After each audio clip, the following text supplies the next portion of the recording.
네, 안녕하세요. 오늘은 남들보다 대장주를 빨리 찾는 방법을 한번 이야기해 보겠습니다. 3가지 정도 방법을 알려드리도록 할 테니까 그 기준에 맞춰서 잘 배워보셨으면 좋겠습니다. 자, 첫 번째는 상승하는 힘이에요. 사람들이 대장주에 돈이 많이 몰린다고 여러분이 들어보셨을 거예요. 주식 공부를 좀 하시다 보면 대장주를 쫓아가야 된다 그런 이야기를 많이 듣거든요. 그럼 대장주를 찾는 게 중요하겠죠. 그렇죠. 그럼 대장주는 왜 대장주라고 불릴 수 있는 걸까요? 수급도 받쳐주겠지만 가장 먼저는 상승하는 힘이 먼저 좋기 때문에 그런 거예요. 그러니까 시장이 먼저 반응해서 상한가를 먼저 갔다. 그러면 그 종목이 대장주일 가능성이 높은 거죠. 그리고 또는 여러 종목들이 동일 선상 가운데 있는데 가장 높이 튀어오른 종목이 있다. 그게 바로 대장주입니다. 그래서 높이 튀어 올랐기 때문에 높게 오르면 어떤 심리가 발동돼요. 단번에 수익률을 크게 줬기 때문에 사람들이 빨리 그 종목을 사고 싶어 한단 말이죠. 그래서 상승힘이 좋은 종목에 추가적으로 돈들이 더 빨리 붙는 형태가 만들어집니다. 자, LNG 관련된 종목 중에 철강 업체들이 상승이 좀 있었죠. 그 중에서 동양철강이 가장 먼저 튀어 올랐어요. 여러분도 보시면 아시겠지만 상한가 좀 쉬었다가 다시 상한가, 오늘 기술적 반등 이렇게 나오는 것을 볼 수가 있습니다. 자, 그런데 오늘 같은 경우 하이스틸이 동양철강을 밀어내고 먼저 또 올라갔었어요. 그래서 상한가까지 도달을 했었습니다. 그러나 사실 흐름상으로 봤을 때 동양철강이 먼저 오르고 있었기 때문에 이거는 어디까지나 이등주라고 볼 수가 있죠. 그래서 이 부분에서 좀 헷갈릴 수 있는데 이전의 흐름까지 포함해서 어떤 종목이 먼저 튀어 올랐었나 그걸 확인하시는 게 중요합니다. 그리고 지금 보시면 동양철강은 거래대금이 지금 2천억 넘게 터졌는데 하이스틸 같은 경우는 1,000억 정도가 터졌죠. 그러니까 이런 현상이 왜 일어나냐면 사실 세력들 마음이긴 하죠. 어떤 걸 먼저 보낼지 그 다음에 얘를 보낼지 그건 세력 마음인데 구조적으로는 거래가 완전히 죽은 상태예요. 그러니까 돈이 안 붙는 상태라는 거죠. 그런데 이제서야 돈이 좀 붙으니까 어때요? 같은 규모의 돈이 동양철강과 하이스틸에 들어갔을 때 하이스틸 호가가 더 죽어있기 때문에 이게 급등으로 움직이기가 더 수월하다는 거죠. 그러니까 조금 더 쉽게 얘기하면 거래대금이 이렇게 발생을 했잖아요. 26억 거래대금이 터지면서 8%가 급등을 했습니다. 갑자기. 그리고 VI 바로 체결되고 갭을 띄어서 또 추가적인 상승을 했어요. 여기만 해도 적은 돈으로 한 130억 정도 되는 돈으로 이렇게 만들 수 있다는 거죠. 그래서 상승률이 더 높다는 거죠. 하지만 착각하시면 안 되는 게 호가가 죽어있기 때문에 이런 현상이 일어나는 거고 실제로 대장주는 동양철강이다. 그렇게 기억하시는 게 중요한 거예요.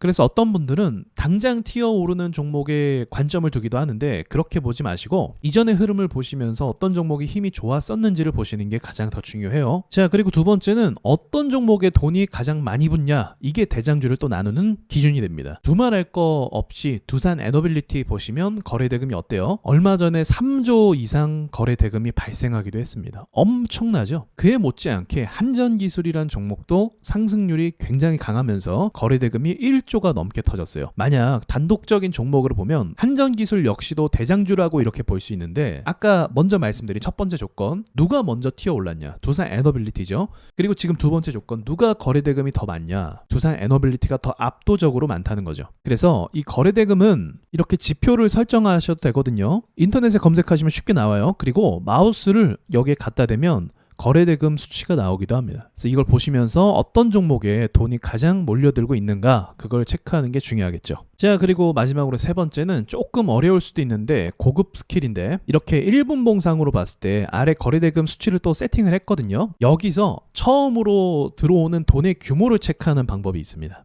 자, 보시면 한전기술이 6월 5일 날 갭을 띄우면서 상승하기 시작했단 말이죠. 이제 원전 종목들이 올라가기 시작하니까. 그래서 제가 종종 얘기하는 거지만 여기서 슈팅이 나왔잖아요. 이 슈팅이 나온 거래대금 수치를 한번 체크해 보는 거예요. 여러분 생각해 보죠. 호가가 멈춰 있는 상황이에요. 그동안 시장에서 주목을 받지 않았기 때문에 거래가 움직이지 않는 상황이라는 거죠. 그래서 거래가 없기 때문에 처음에 들어오는 돈이 아까 전에 보시면 얼마 안 되는 돈으로도 하이스틸이 크게 올랐잖아요. 그쵸? 그럼 지금 한전기술은 어때요? 한전기술은 시작하자마자 거래대금이 한 50억 정도 터지면서 슈팅이 나왔는데도 주가가 움직이지는 못해요. 아까 하이스틸 같은 경우는 한 20억 정도였나요? 이거 발생시키고 8% 정도 상승했잖아요. 그쵸? 20억 거래대금 세력들이 쏘고 그 다음에 8% 급등하는 상황이 만들어졌어요. 근데 한전기술은 50억을 쏘고도 못 가요. 보시면 이동평균선 수렴 상태죠. 이동평균선이 수렴 상태면 거래가 없었다는 거예요. 거래가 없었던 상황에서 조금만 돈을 발생시키면 급등할 수 있다는 거죠. 그러니까 지금 보시면 결국 종가까지 거래대금이 한 4천억 정도 터진 것 같거든요. 그럼 얘가 지금 상승 초입인데 여기서 슈팅 한 번 더 나오면 더 구체적으로 말하면 지금 저항대인데 이 저항대를 돌파하면 거래대금이 더 많이 발생하겠죠. 올라가면 올라갈수록. 그쵸? 그래서 역시나 돌파하고 나서 본격적으로 상승하니까 거래대금이 1조가 터졌다. 이런 걸 알 수 있는 거죠. 그래서 보통 사람들은 보면은 이렇게 처음 나온 거래대금과 이 수치를 봤을 때는 그냥 물음표를 띄워요. 야, 이거 뭔데? 하고 신경 안 쓰고 그냥 넘기는 거죠. 근데 저 같은 경우는 야, 출발부터 이 정도 금액을 발생시킨다고? 그러면 가면 갈수록 돈이 더 많이 붙겠네? 그럼 너는 대장주의 기질을 갖고 있겠네? 라고 판단할 수 있는 거예요. 예를 들면 오늘 같은 경우 파이넴텍을 보면서 제가 그 생각을 했었거든요. 분봉을 볼게요. 아니, 일봉부터 보자면 지금 그동안 급등이 없었어요. 거래가 없었죠. 그쵸? 거래가 없었던 상황이었어요. 그런데 어제죠,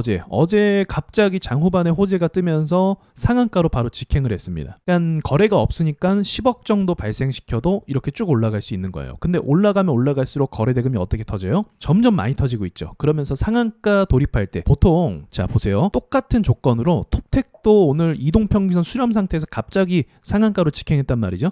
그럼 상한가 갈 때 거래대금을 한번 체크해 볼게요. 자, 어때요? 상한가가 들어가는 그 순간에 거래대금이 한 40억에서 50억 정도 발생을 했습니다. 이것도 아주 작은 건 아닌데 강한 건 또 아니에요. 그래서 그냥 지켜봐도 될 만한 종목이다. 전 그렇게 보고 있는데 파이넴텍은 어땠을까요? 파이넴텍은 상한가가 들어갈 때 거래대금이 100억이 터졌습니다. 그러니까 톱텍과 비교했을 때는 2배 이상 수치가 발생한 거죠. 그리고 그 전부터 발생한 돈들이 점점점 늘어나는 걸 볼 수가 있죠. 이게 올리기가 쉬운 주식이 아니라는 거예요. 그래서 이것만 봤을 때 얘가 수급 정도로 봤을 때는 대장주의 기질이 있구나. 그리고 재료로 봤을 때 지금 갤럭시 폰 관련된 재료로 볼 수가 있는 거죠. 그리고 나서 오늘 거래대금 어때요? 어제의 그 모습만 확인해도 오늘 거래대금이 많이 터질 수 있겠다. 물론 수급이 유지가 된다는 전제하에. 그래서 오늘 거래대금이 3천억 넘게 발생하고 있는 겁니다. 지금 12시도 안 되는데 점심시간도 안 되는데 나머지 또 장시간이 있잖아요. 그 시간 동안 움직일 걸 고려해보면 거래대금이 5천억 정도에서 마감이 될 수도 있겠죠. 상승 초입인데 5천억 정도 수준이면 거의 한전기술과 비슷한 수준이다라고 대략적으로 볼 수 있어요. 물론 한전기술만큼은 가진 못할 거예요.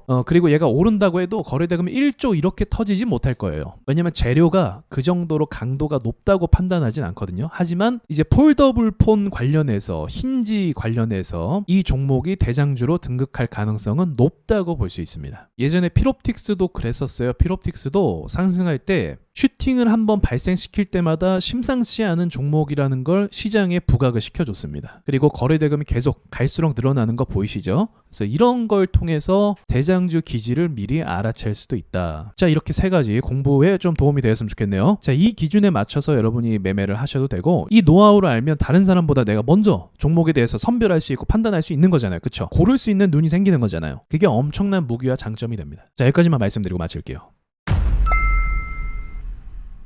자, 여기를 보시면 무료 강의가 이렇게 많습니다. 하나하나 다 제가 만든 강의들이고요. 꼭 들어보시길 바랍니다. 세력주 매매 공식 책을 구매하신 분들도 이렇게 강의를 무료로 들을 수가 있습니다. 그리고 제가 자주 사용하는 수익나는 매매 기법들도 여기 올렸으니까 와서 배우시면 됩니다. 또 매매일지도 이렇게 올리고 있는데 제가 어떻게 매수 매도하는지 설명도 하니까 여러분 공부에 많이 도움이 되실 겁니다. 자, 와조스키 멤버십에서는요, 제가 뽑은 초강력 세력주들을 항상 알려드리니까 이것도 공부와 매매에 많이 도움이 되실 겁니다.